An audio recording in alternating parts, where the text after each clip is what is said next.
The explosion launched Staff Sergeant Lena Cross backward, slamming her against the mud brick wall of the Afghan compound. For a moment, the battlefield went completely still. Only the sharp, metallic ringing in her ears remained. Through the swirling dust and smoke, she caught sight of Commander Ethan Falcon Graves struggling to rise. Blood was pouring down his leg as he fired tight, controlled bursts from his M4, holding back Taliban fighters swarming through the shattered wall. "Medic!" someone shouted, and only then did Lena realize the cry was for her. Forcing herself up, her aid pack somehow still clinging to her shoulders, she scanned the chaos around her. Half the squad was already down. A perfectly executed ambush in a desolate valley of Ravala province, and the enemy was closing in fast. Commander Graves was barking orders, trying to hold the line, but the spreading crimson beneath his thigh said he had only minutes left before bleeding out. What followed over the next 47 minutes would become one of the most revered stories in modern combat history, earning Lena Cross the Medal of Honor and changing forever how the Army viewed its medics. But in that moment, caked in grit and blood, she understood just one thing. Her commander was dying, her team was cornered, and she was the last one who could save them. 6 hours earlier, it had all seemed routine. Charlie Company, 2nd Battalion, had been tasked to clear a suspected Taliban weapons cache deep within the Sirak Valley, a jagged stretch of mountains soldiers grimly nicknamed the Valley of Death. Staff Sergeant Cross had served 6 years as a medic, 3 tours in Iraq, 2 in Afghanistan. At 28, she'd witnessed more carnage than most ER doctors see in their entire lives. Intelligence predicted light contact, maybe a handful of insurgents guarding the stockpile. Commander Graves assembled a 12-man reinforced team, including Lena, expecting an easy in-and-out mission. They'd moved out at 400 under cover of darkness, slipping through the harsh terrain unseen. Lena had always admired Graves, the 35-year-old officer from Texas known for leading from the front, never ordering his soldiers to do anything he wouldn't. He remembered every name, every family, every story. He'd written college recommendations, helped his troops through divorces, guided them through grief. To his unit, he wasn't just a commander, he was the backbone holding them steady. As they neared the objective, Specialist Noah Blaze Carter, walking point, lifted a clenched fist. The column froze in place. Through her night vision, Lena Cross spotted the compound ahead, a cluster of squat, mud brick buildings surrounded by a cracked, collapsing wall. It looked lifeless. "Too quiet," Blaze Carter murmured over comms. Commander Ethan Falcon Graves moved forward, rifle tight to his shoulder. "Eagle Eye, this is Falcon 1. He called to the Overwatch unit positioned high on the ridge. "What's your visual?" "No movement, Falcon 1, came the reply. "Thermal shows, maybe 2-3 heat spots inside the main structure." That alone should have raised alarms. The Taliban had learned to fool thermal optics with heavy blankets and tunnel systems buried deep beneath these walls. Still, the op couldn't wait. They had to strike before sunrise, before civilians filled the Sirak Valley and the fighters vanished among them. "We go in fast and hard," Graves ordered. "Carter, breach the gate. Pierce, Lewis, cover fire. Cross, you're on me." Lena checked her kit again. Bandages, tourniquets, morphine, quick clot, chest seals, everything she might need to keep a teammate breathing until evac arrived. She'd done this ritual hundreds of times, but it never got easier knowing that within minutes she might be saving someone she'd laughed with that morning. They advanced in silence, boots whispering over sand and stone. Blaze planted the charge while others covered their arcs. Lena stayed just behind Graves, close enough to reach him if things went wrong. far enough to stay clear of the blast zone. Breaching in 3, 2, 1. The explosion shattered the stillness. The gate blasted inward. Blaze charged first, Graves right behind, and the rest poured in after them. Lena entered fourth, M9 drawn, her medical pack slamming against her back with every step. The compound erupted into chaos. Gunfire roared from doorways and windows. It wasn't 3 enemies, it was 30, maybe more. The Taliban had turned the compound into a death trap, and Charlie Company had walked right into it. Private First Class Logan Pierce, barely 19 and on his first deployment, took a round square in the chest. His armor stopped it, but the force spun him violently. A second bullet ripped through his neck, and he fell hard, blood spraying. "Man down!"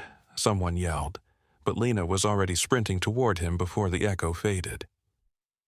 She dropped beside Pierce, hands working on instinct, tearing open a combat gauze.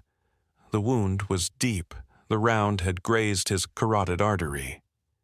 She pressed down hard, her other hand reaching for the hemostatic agent. "You're okay, Logan," she lied gently, voice steady despite the chaos. "Just a scratch. I've got you." All around her the firefight thundered, the harsh rattle of AKs clashing with the sharper bursts of M4s. RPGs screamed overhead, slamming into walls and showering debris. Through it all cut Graves's steady, commanding voice. "Lewis, suppress that window. Carter, grenade that doorway. Move to cover." Lena managed to slow the bleeding, but Pierce had already lost too much blood. His eyes were glassy, unfocused. She jammed a morphine auto-injector into his thigh, then dragged him behind a low wall, tagging him with a casualty card for the medevac she prayed would come. That's when the second wave hit. Taliban fighters poured through breaches in the outer wall, crawling up from tunnels they'd hidden in, waiting for the Americans to commit fully. It was a perfect ambush. Fall back to the main building," Graves ordered, firing tight, controlled bursts as he covered their retreat. Lena hooked her arms under Pierce's shoulders and dragged him toward the structure. Specialist Maya Pixie Holt appeared beside her, grabbing the other side. Together, they hauled the wounded soldier into the main building, where the rest of the squad was throwing together a desperate defense. Inside, the scene was chaos. Sergeant First Class Jake Bear Redding was bleeding from shrapnel across his arm and cheek. Private Caleb Duran had a hole through his calf and was fumbling with a tourniquet, his hands shaking. Corporal Victor Hayes, their comms man, was shouting into his radio, begging for close air support and medevac. "Negative on the birds," came the crackling response. "Weather's closing in. Nothing's flying for at least 2 hours. 2 hours in this hell.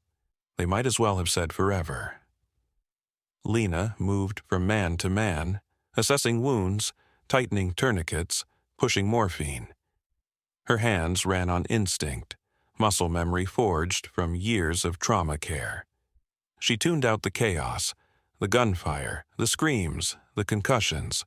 Her whole world narrowed to the wounded before her. Meanwhile, Graves kept the defense alive, sliding from window to window, shouting fire orders, directing fields of fire. His calm presence held the squad together.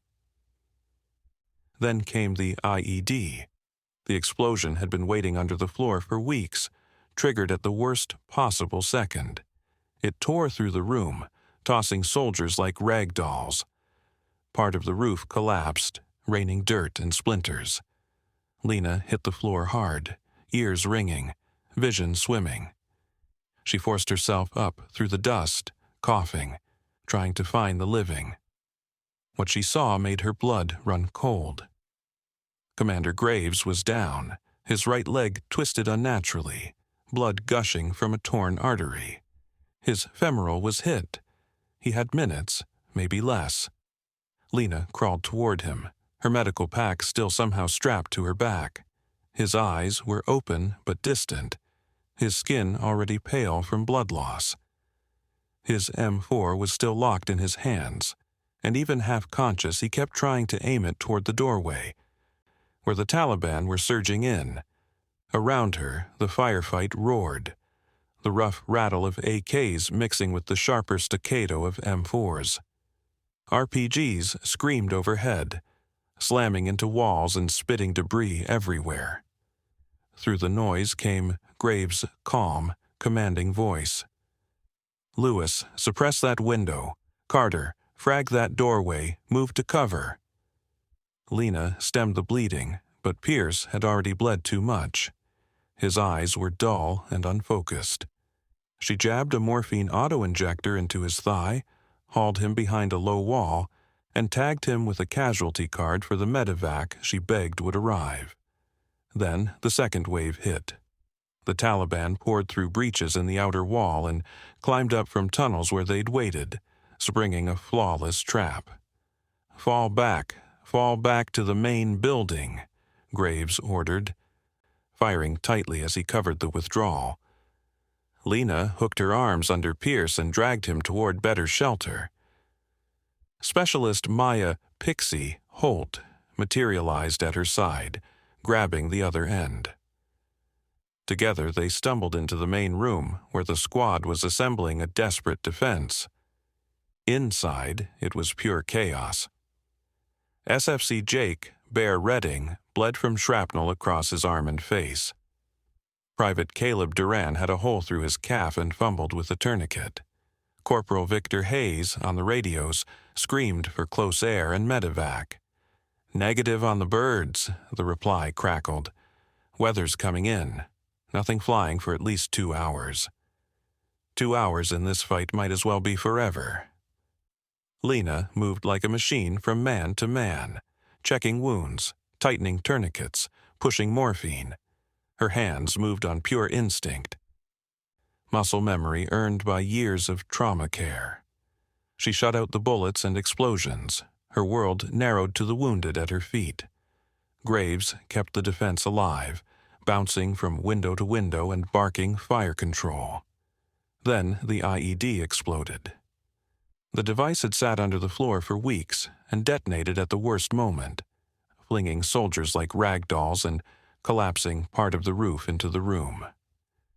Lena hit the dirt hard, ears ringing, vision blurred, then forced herself up through the choking dust, looking for survivors. What she found froze her. Commander Graves lay down, his right leg twisted grotesquely, blood spurting from a massive wound. His femoral artery had been hit. He had minutes, maybe less. Lena crawled to him, pack still strapped on. His eyes were open but distant, his face already paling. He still gripped his M4 and, half-conscious, kept trying to aim it at the doorway where fighters were pouring in. Taliban voices swelled, tasting victory in the air. Lena made her decision. She grabbed Graves's M4, checked the magazine, half full. She yanked spare mags from his vest and stuffed them into her pouches. The rifle felt strange in her hands. She'd qualified on it in basic and shot on the range, but never in true combat. Until now, her tool had been medicine, not lead. "I'll come back for you, sir," she promised. "I know you will," Graves rasped, forcing a weak smile. "Now go, that's an order." Lena burst from the storage room into the main chamber and slammed into chaos. Blaze was down, unconscious, or worse. Pixie was firing from a window nearly out of rounds. Hayes was still on the radio, his voice shredded from shouting. Only 5 soldiers remained combat effective, and they were getting pushed back. "Pixie, what's your ammo?" Lena yelled as she took a position at a window. "Last mag," came the reply.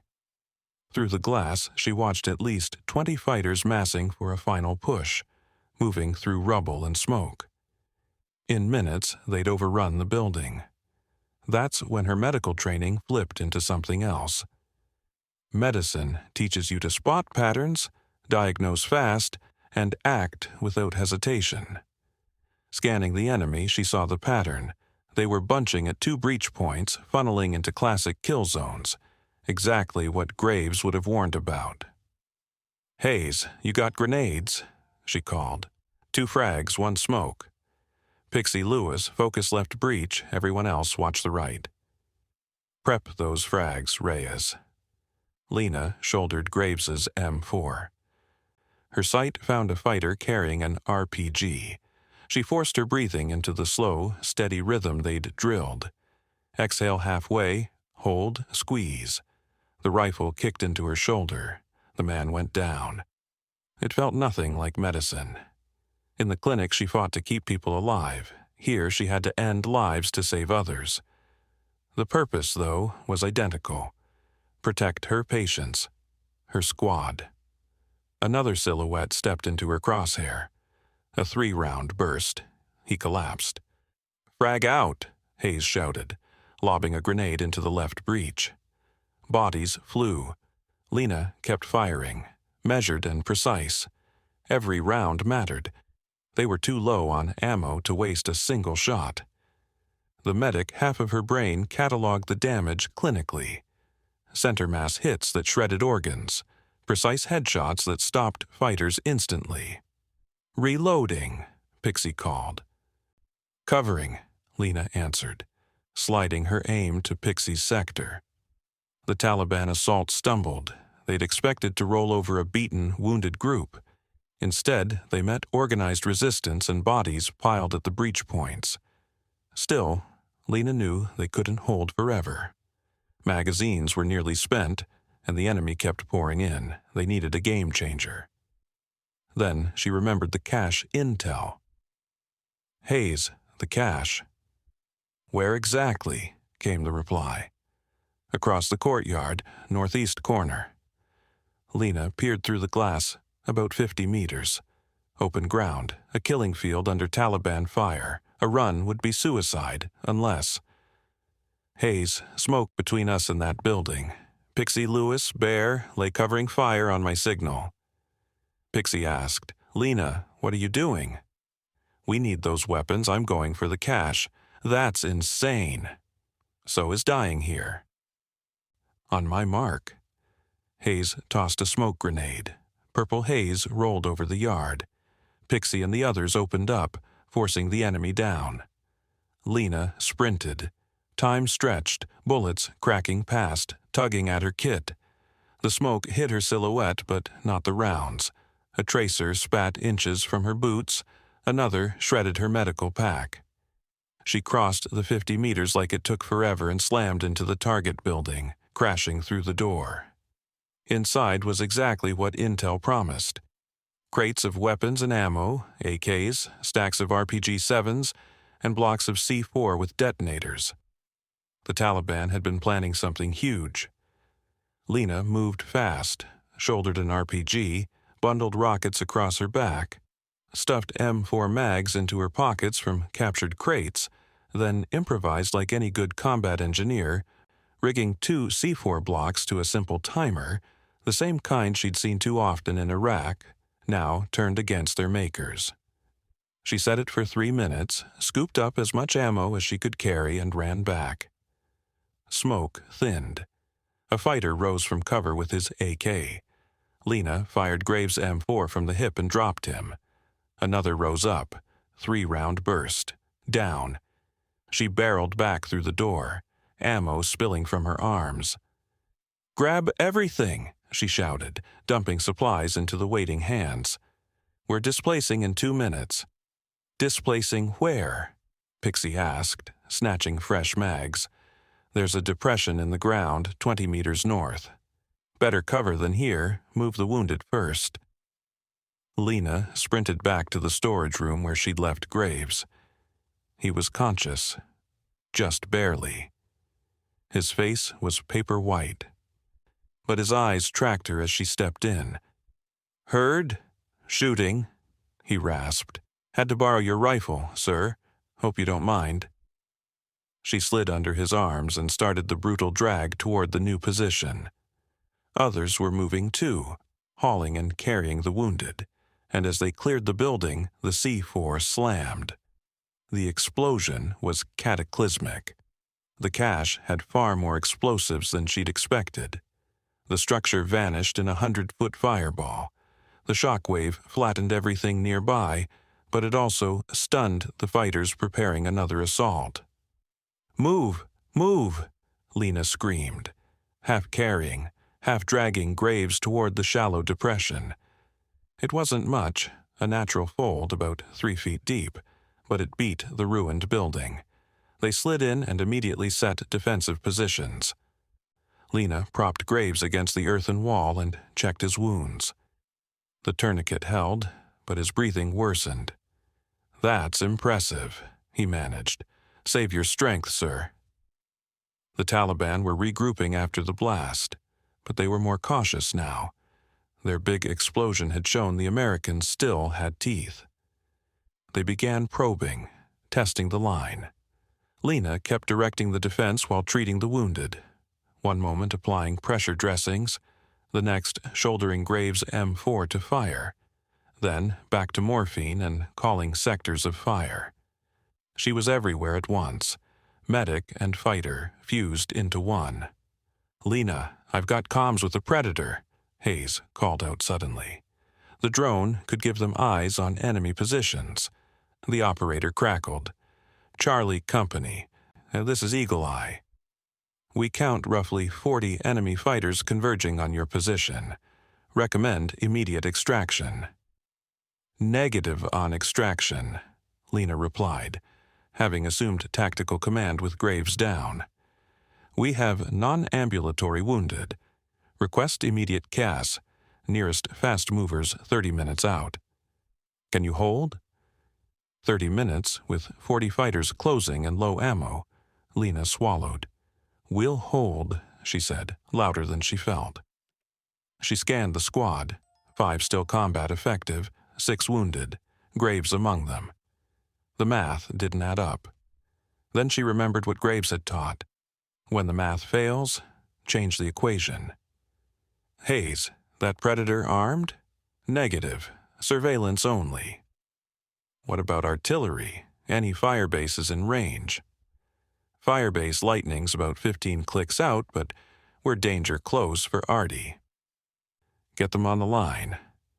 While Hayes worked the radios, Lena peered through Graves' scope and studied the field. The Taliban were massing in 3 groups for a coordinated assault, but they'd erred tactically, bunching into the same covered approaches to avoid U.S. sightlines. "Firebase Lightning, you're online," Hayes reported. Lena grabbed the handset. "Lightning, this is Charlie Company. Request immediate suppression." "Danger close," came the answer. "I have the coordinates."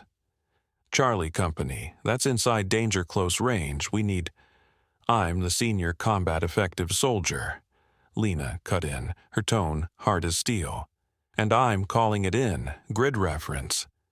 She rattled off the coordinates, using the drone feed to walk fire directly onto the Taliban positions.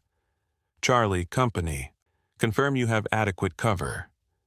Lena glanced around their shallow trench at her wounded. It wasn't much, but it was all they had. "Confirmed. Fire for effect. Rounds out. 40 seconds to impact. Take cover," Lena shouted. "Danger close."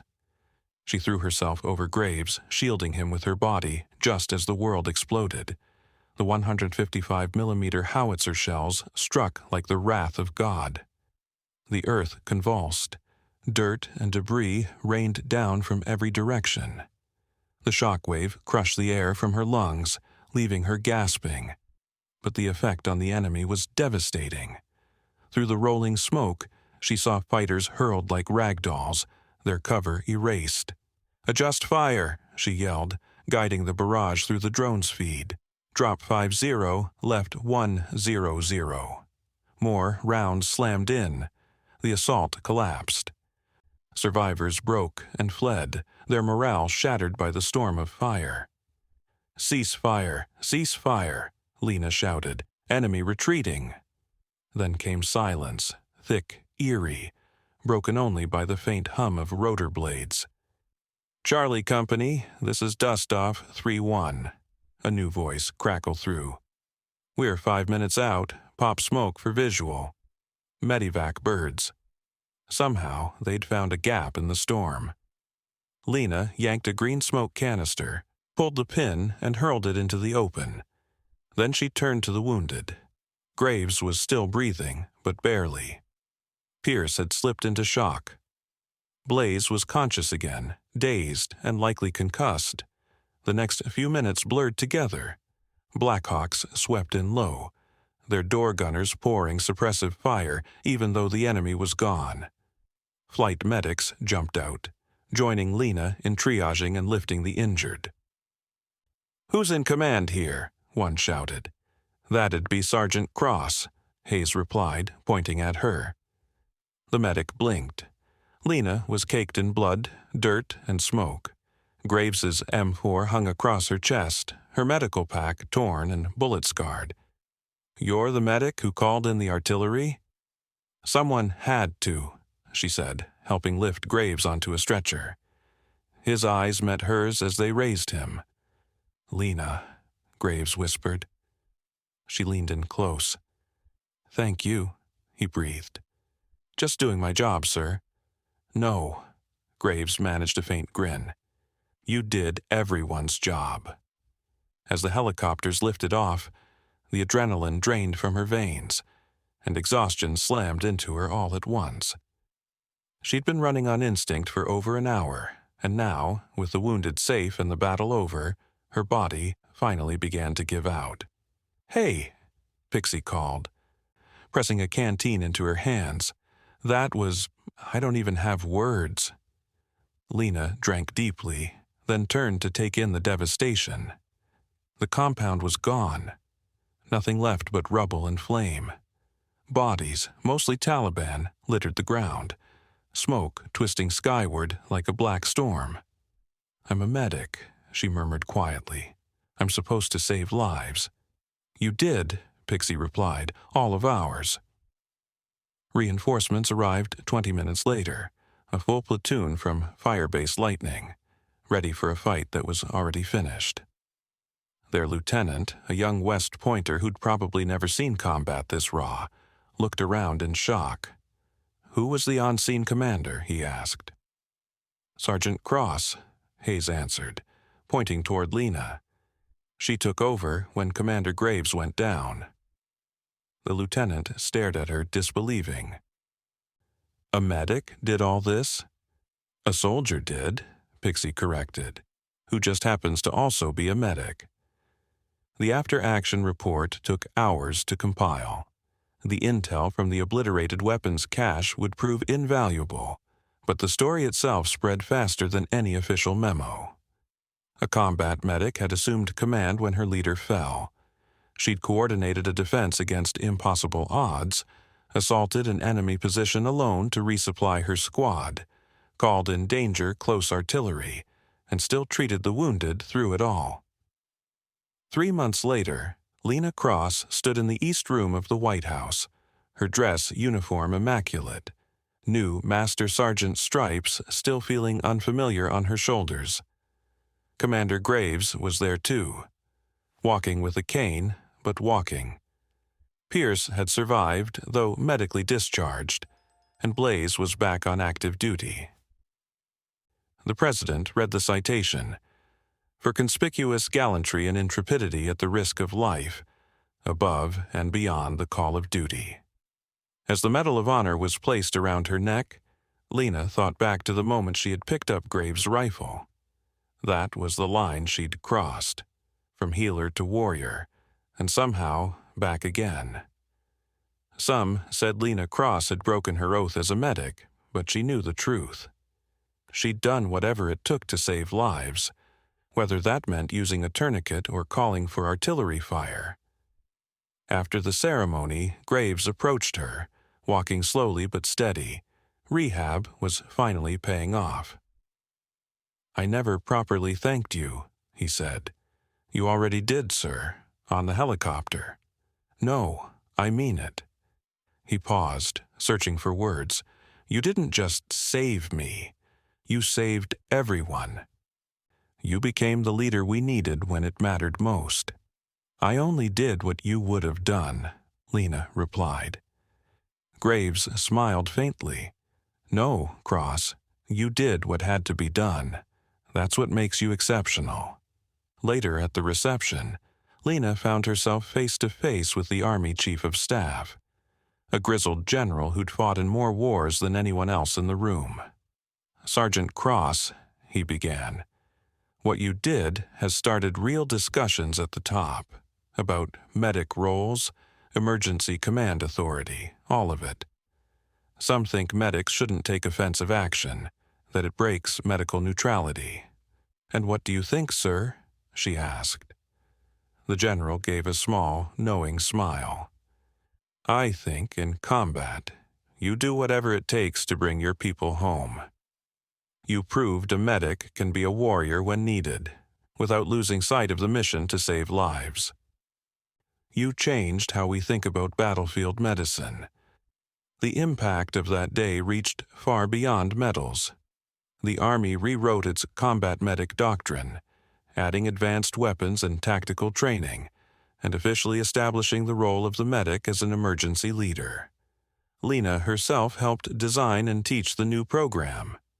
But the most personal moment came 6 months later, when she received a small package from Logan Pierce's mother. Inside was a handwritten note. "My son is alive because of you. Not only because you stopped his bleeding, but because you made sure he got that helicopter home. Thank you for being both a healer and a warrior when my boy needed both." Lena carried that letter in her pocket for the rest of her tour. It reminded her that sometimes the only way to save lives is to fight for them. The Hippocratic Oath said, "First, do no harm," but in war, preventing harm sometimes meant picking up a rifle and finishing the fight. Years later, as Command Sergeant Major Lena Cross stood before a class of new combat medics at Fort Jackson, she told them, "You're healers first, always, but never forget, you're also soldiers. There might come a moment when you'll have to choose between treating a wound and stopping more from being made. When that day comes, remember your mission. Preserve life by any means necessary." She'd raise her hands then. The scars not from battle, but from hundreds of IVs she'd started, bandages she'd wrapped, and lives she'd refused to let go. Then she'd hold up her marksmanship badge, earned on that brutal day in the valley, when she learned that a medic's most vital tool isn't only a bandage or a tourniquet. It's courage. The courage to do whatever needs to be done. The old belief that medics were merely non-combatants had died that day in the Sarak Valley of Ravala Province. In its place rose a new truth. In modern war, every soldier might have to lead, and every medic might have to fight. The line between saving lives and taking them blurred in the smoke and dust of battle, but one vow never changed: the sacred promise to bring everyone home. And on that day, Staff Sergeant Lena Cross fulfilled that vow in a way no one could have imagined. She dragged her commander through hell, lifted his weapon, and finished the mission. In doing so, she didn't just save lives, she redefined what it meant to be a combat medic in the 21st century. Her Medal of Honor citation would be read at schools and bases for generations. But for Lena, the true honor was far simpler. Every soldier from her squad made it home alive. In the end, that was all that mattered.